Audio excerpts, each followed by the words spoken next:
আসসালামু আলাইকুম বন্ধুরা, প্রবাসে যারা থাকেন তারা মনে হয় খুব সহজে টাকা ইনকাম করেন।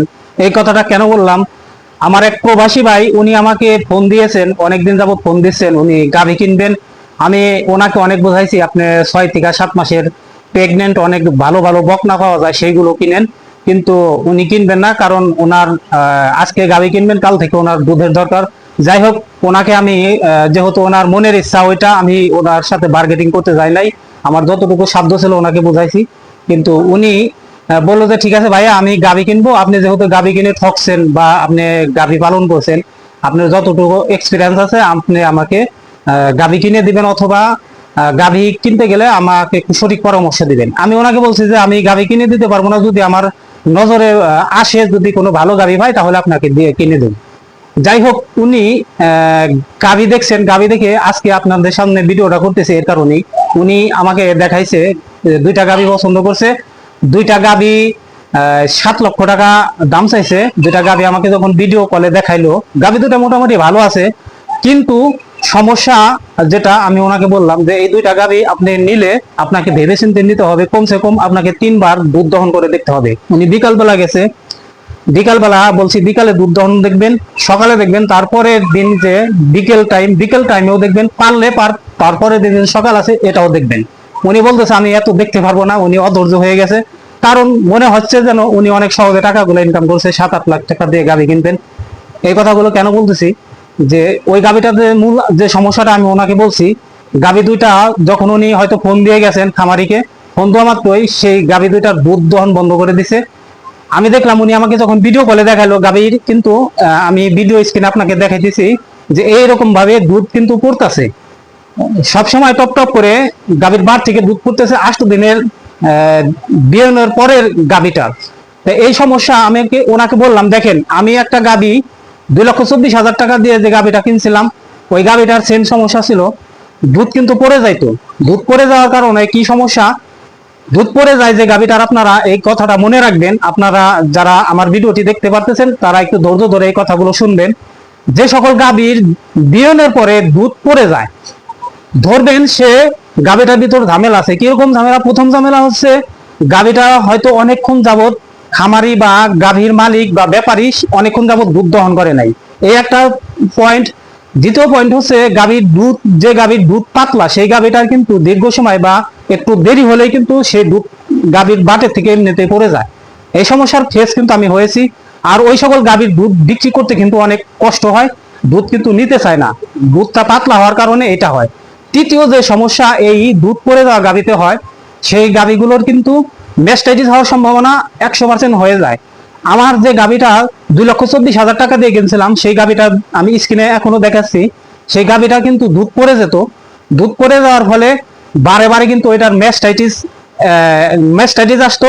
আমরা কৌশলে বরফ ধরে বা উলান একটু করে সেটার ম্যাস্টাইটিসটা সারিয়ে নিতাম, কিন্তু এটা ঘন ঘন আসতো। যদি আপনি ম্যাস্টাইটিস সম্পর্কে আপনার ধারণা না থাকে, এই ধরনের গাভী কিনে নিয়ে আসেন, অবশ্যই কিন্তু ম্যাস্টাইটিস হয়ে ওলান কানা হয়ে যাবে। আর উনি যে দুইটা গাভী চয়েস করছে, সেই দুইটা গাভী আমি সর্বোচ্চ মেজারমেন্ট করে দেখছি, সেই দুইটা গাভী উনি বলতেছে কমসে কম 35-40 লিটার দুধ হবে।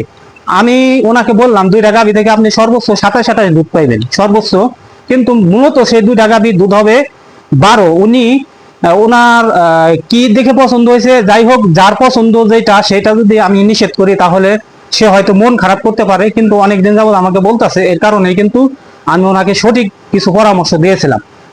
আপনাদের সামনে এই ভিডিওটা নিয়ে আসলাম এর কারণে, যারা প্রবাসী ভাইয়েরা আছেন তারা অনেকেই স্বপ্ন দেখেন গাভী ফার্ম করবেন, গাভী কিনবেন, কিন্তু আপনাদের ধৈর্য অনেক কম, আর আপনারা সব মনে হয় যেন অনেক সহজেই টাকাগুলো ইনকাম করেন।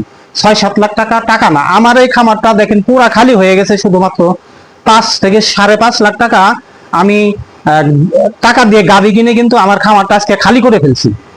সেই জন্য বলতেছি, আপনারা যারা গাভী কিনবেন, গাভী জাত মান সম্পর্কে তো ধারণা থাকতেই হবে। গাভী কেনার জন্য এত উতলা হওয়া যাবে না। আপনি তাড়াতাড়ি করে গাভী কিনে নিয়ে আসবেন, সেই গাভীটা আনার পরে বাড়িতে আনার পরে 20 লিটার জায়গায় 10 লিটার দুধ পাবেন, তখন সেই সময় আপনারা কপাল চাপড়াবেন। আর আমার কথাগুলো, এই গরিবের কথাগুলো মনে করবেন, এই পণ্ডিতের কথাগুলো সব তখন মনে করবেন যে একটা ভাই এই কথাগুলো বলছিল। গাভী কিনতে গেলে 8 দিন 10 দিনে কিন্তু দুধ আপনি চেক দিয়ে পাবেন না। সেটা যেটা আপনাকে দেখিয়ে দিবে সেটা হচ্ছে ফল্ট দুধ। ফল্ট দুধ এই কারণে বললাম, কারণ একটা গাভীর দুধ ক্লিয়ার হতে কমসে কম 15 দিন সময় লেগে যায়। 15 দিন পরে আপনি ক্লিয়ার দুধটা পাবেন। আর দুধ পরে যাওয়া সম্পর্কে আর একটা ধারণা আমি দিতে ভুলে গেছি, সেটা হচ্ছে যে সকল গাভীর ওলানের দুধ দেখবেন যে একদম কলকলায় পড়ে যাইতেছে, আপনি ভাববেন এটা দুধের সাগর, আসলে দুধের সাগর না, সেটা হচ্ছে দুধের পুকুরও না, সেটা হচ্ছে দুধের ডোবা। কারণ হচ্ছে সেইটাকে আপনার হরমোনাল ইনজেকশন পুশ করা হয়ে থাকে যদি, তাহলে কিন্তু এইভাবে দুধটা পড়ে যায়। মানে একটা গাভীর যদি দুধ পড়ে যায়, সেই গাভীটার কিছু সিমটম থাকে, কিছু সমস্যা থাকে। সেই সমস্যাগুলো প্রথম নম্বরে ওলানটা অনেকক্ষণ বাঁধানোর কারণে কিন্তু দুধটা জমা থাকার কারণে পড়ে যায়। দুধ পাতলা হলে আপনার ওলান থেকে একাই দুধ পড়ে যায়। এবং গাভীর কোনো শারীরিক সমস্যা থাকলে ওই সমস্যাটা হতে পারে। ম্যাস্টাইটিসের প্রবলেম থাকলে কিন্তু আপনার গাভীর ওলান থেকে দুধ পড়ে যায়। আর একটা বিশেষ কারণ থাকতে পারে, যারা ব্যাপারী আছে, যাদের বাড়িতে গাভী আছে, তারা কিন্তু এই কাজ করবে না সহজে। যারা ব্যাপারী তারা কিন্তু সেই গাভীর শরীরে হরমোনাল কিছু প্রবেশ করাইতে পারে। প্রবেশ করানোর ফলে কিন্তু অতিরিক্ত দুধ আসার কারণে পাতলা আকার হয়ে সে দুধটা কিন্তু পড়ে যেতে পারে। এই সমস্যাগুলো কিন্তু শুধুমাত্র যে সকল গাভীর ওলানে থেকে দুধ পড়ে যায় সেই সকল গাভীর কিন্তু এই সকল সমস্যা হতে পারে। আপনারা দেখে শুনে গাভী কিনবেন, অধৈর্য হওয়া যাবে না। অনেকে আমাকে ফোন দেয়, সঠিক পরামর্শ দেওয়ার চেষ্টা করি নিজে। অনেকে আবার পণ্ডিত বলে, পণ্ডিত কোনো সময় আমি নিজেকে মনে করি না, কারণ আমার খামারটা ধ্বংস হয়েছে যে কারণে, সেই কারণগুলো আপনাদের সামনে তুলে ধরার চেষ্টা করি। আপনারা যারা গাভী কিনবেন বা বিদেশ থেকে কষ্ট করে টাকা ইনকাম করে নিয়ে আসেন, যখন গাভী কিনতে যাবেন কমসে কম 2-3 দিন সময় দিবেন। যেখানে যাবেন সেইখানে খামারির বাড়িতে না থাকলেও পাশাপাশি যেখানেই থাকেন বা খামারের বাড়িতে থাকেন, থাকার চেষ্টা করবেন সে কি খাওয়ায়, কি ধরনের খাবার দেয়। এবং 2 বেলা যদি আপনি 3 দিন দুধ দহন করতে পারেন, সেই গাভীতে যদি আপনি খামারি যদি বা ব্যাপারী কোনো হরমোনাল বা নিষিদ্ধ ওষুধ ড্রাগস প্রয়োগ করে থাকে, তাহলে কিন্তু সে ধরা খেয়ে যাবে, গাভীটা কিন্তু অসুস্থ হয়ে যাবে।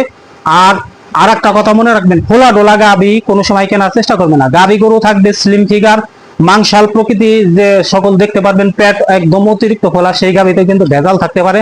আরো অনেক ধরনের সমস্যা থাকতে পারে। শুধুমাত্র আজকে যে ভাইয়া আমাকে ফোন দিয়েছিল তার উপরে ভিত্তি করেই আমি আজকের ভিডিওটা তৈরি করলাম। সুতরাং অবশ্যই আপনারা ধৈর্য নিয়ে, এক বস্তা ধৈর্য নিয়ে তারপরে গাভী কিনতে যাবেন। আমার এই ভিডিওটা যদি আপনাদের একটু উপকারে আসে, তাহলে আরেকজনকে জানিয়ে দেওয়ার জন্য অবশ্যই ভিডিওটি শেয়ার করে দিবেন, যাতে অন্য প্রবাসী ভাইয়েরাও সতর্ক হতে পারে। আর ভিডিওতে অবশ্যই একটা লাইক দিবেন, চ্যানেলটি সাবস্ক্রাইব করে এই ভাইটির পাশে দাঁড়াবেন। সকলকে ধন্যবাদ জানিয়ে আজকের ভিডিও শেষ করছি। আসসালামু আলাইকুম।